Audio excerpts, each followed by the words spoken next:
Hi friends, welcome to Amazon. Today நம்ம சமையலில் பார்த்தீங்கன்னா கத்திரிக்காய் வச்சு ஒரு அருமையான கிரேவி ரெசிபி தான் ஃப்ரெண்ட்ஸ் பண்ண போகிறோம். இந்த கிரேவி பார்த்தீங்கன்னா சாதம், சப்பாத்தி இதுக்கு எல்லாமே சைட் டிஷ் சாப்பிட ரொம்ப சூப்பராக இருக்கும். கத்திரிக்காய் வேண்டான்னு சொல்கிறவங்க கூட லைட்டாக அதை டேஸ்ட்டு பண்ணால் போதும், நல்லா விரும்பி சாப்பிடுவாங்க. அந்த அளவுக்கு இந்த கிரேவி மசாலா பார்த்தீங்கன்னா டேஸ்ட்டாக இருக்கும். இந்த கிரேவி மசாலா எப்படி செய்யணும் வாங்க ஃப்ரெண்ட்ஸ் வீடியோவில் போய் பார்க்கலாம். வீடியோக்குள்ளே பார்க்கணும் நம்ம சேனல் நீங்கள் சப்ஸ்கிரைப் பண்ணிக்கிறேன்னா சப்ஸ்கிரைப் பண்ணிக்கோங்க. பக்கத்தில் பில் பட்டனை ப்ரெஸ் பண்ணுங்கள். 300 கிராம் அளவுக்கு கத்திரிக்காய் எடுத்துருக்கேன். நல்லா ஃப்ரெஷ்ஷான கத்திரிக்காய் எடுத்துக்கோங்க. பாத்திரத்தில் 2 டீஸ்பூன் அளவுக்கு வெள்ளை எண்ணெய் லோ ஃப்ளேமில் இது லைட்டாக வறுத்து வேறு ஒரு பிளேட்டுக்கு மாற்றிக்குவோம். எண்ணெய் பாருங்கள் லைட்டாக வறுப்பட்டுருச்சு. இப்போ நான் வேறு பிளேட்டுக்கு மாற்றிக்கிறேன். அதே கடாயில் 1 டீஸ்பூன் அளவுக்கு எண்ணெய் சூடலே 3 டீஸ்பூன் அளவுக்கு தேங்காய் பார்த்தீங்கன்னா பொடியாக கட் பண்ணி வச்சுருக்கேன். அதில் ஆட் பண்ணிடுவேன். தேங்காய் பாருங்கள் இந்த அளவுக்கு நான் நல்லா வறுத்துட்டேன். இது கூட பார்த்தீங்கன்னா 1/4 கப் அளவுக்கு வேர்க்கடலை, வறுத்த வேர்க்கடலையும் லைட்டாக வறுபட்டுருச்சு. இப்போ வேறு பிளேட்டுக்கு மாற்றிடுவோம். தாளிக்க கரண்டியில் 1/2 டீஸ்பூன் குருமிளகு, 1/2 டீஸ்பூன் சோம்பு, 1/2 டீஸ்பூன் வெந்தயம் 1/2 டீஸ்பூன் அளவுக்கு சேர்த்துனா போதும். ரொம்ப அதிகமாக சேர்த்தும் போது நமக்கு பார்த்திங்கன்னா கசப்பத்துன்னு அதிகமாகிடும். இது கூடவே 1/2 டீஸ்பூன் அளவுக்கு ஜீரகம். இந்த லோ ஃப்ளேம்லேயே லைட்டாக வறுத்துக்கலாம். வெந்தயம், ஜீரகம், குருமிளகு எல்லாமே நல்லா பொரிஞ்சிருச்சு. அதே கடையில் 2 தேக்கரண்டி அளவுக்கு எண்ணெய் விட்டுக்கலாம்.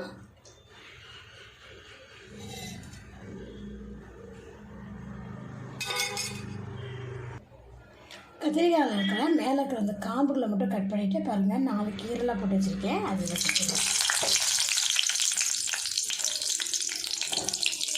சேர்த்துட்டு லோ ஃப்ளேம்லேயே கத்திரிக்காயை எண்ணெயில் நல்லா வறுத்துக்கலாம். நம்ம எண்ணெயில் வறுத்து வச்சுக்கிற பொருட்களை மிக்ஸி ஜாரில் சேர்த்து கொஞ்சமாக தண்ணி ஊற்றி நல்லா பேஸ்ட்டாக அரைச்சிக்கலாம்.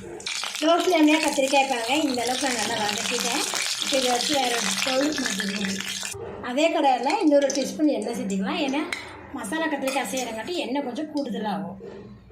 எண்ணெய் சூடாமே இதில் பார்த்திங்கன்னா கடுகு, ஜீரகம், சோம்பு, இது கூடவே 2 வரமிளகா, இது பொரியும் போதே ஒரு கொஞ்சம் கருவேப்பிலை நல்லா பொரிஞ்சதுமே ஒரு பெரிய வெங்காயத்தை பார்த்திங்கன்னா பொடியாக கட் பண்ணி வச்சுருக்கேன். அதில் சேர்த்துட்டு வெங்காயத்தை கண்ணாடி பட்ட அளவுக்கு நம்ம வதக்கி விட்டுக்குவோம். வெங்காயம் இந்த அளவுக்கு நல்லா வதங்கி வரும்போது இது கூட 2 தக்காளி பழத்தை கட் பண்ணி வச்சுருக்கேன். அதையும் இதில் ஆட் பண்ணிக்கலாம். சேர்த்து தக்காளி பழம் பாருங்கள் நல்லா கொலைய வதக்கி விட்டுருவோம். தக்காளி இந்த அளவுக்கு நல்லா வதங்கி வரும்போது இது கூட 1 டீஸ்பூன் அளவுக்கு இஞ்சி பூண்டு பேஸ்ட், இஞ்சி பூண்டு விழுது நல்லா இது கூட மிக்ஸ் பண்ணி பச்சை வசம் போகிற அளவுக்கு நல்லா வதக்கி விட்டுருங்க. 1/2 டீஸ்பூன் அளவுக்கு மஞ்சள்தூள், 1 டீஸ்பூன் மிளகாய்த்தூள், 1/2 டீஸ்பூன் மல்லித்தூள்.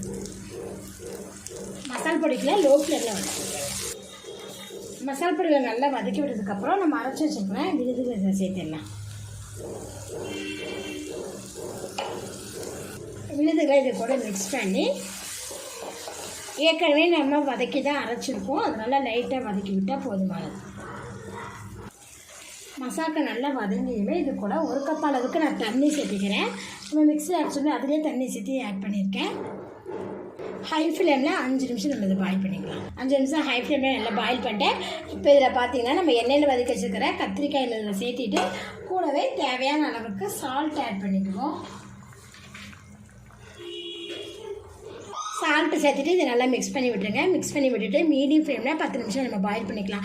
அப்போ தான் பார்த்திங்கன்னா நம்ம கத்திரிக்காய் பார்த்திங்கன்னா முழுசாக தான் நம்ம சேர்த்திருக்கிறோம். கத்திரிக்காய்க்குள்ளே பார்த்திங்கன்னா மசாலா நல்லா பிடிச்சி கத்திரிக்காய் பார்த்திங்கன்னா நல்லா சூப்பராகவே குக் ஆகணும். அதுக்காக மீடியம் ஃப்ளேம்லேயே 10 நிமிஷம் அதை பாயில் பண்ணிடுங்க. 10 நிமிஷம் பார்த்திங்கன்னா நல்லா பாயில் பண்ணிட்டேன். கத்திரிக்காயில் பாருங்கள் நல்லா மசாலா பிடிச்சி நல்லா கத்திரிக்காய் சூப்பராக குக் ஆகிருக்கு.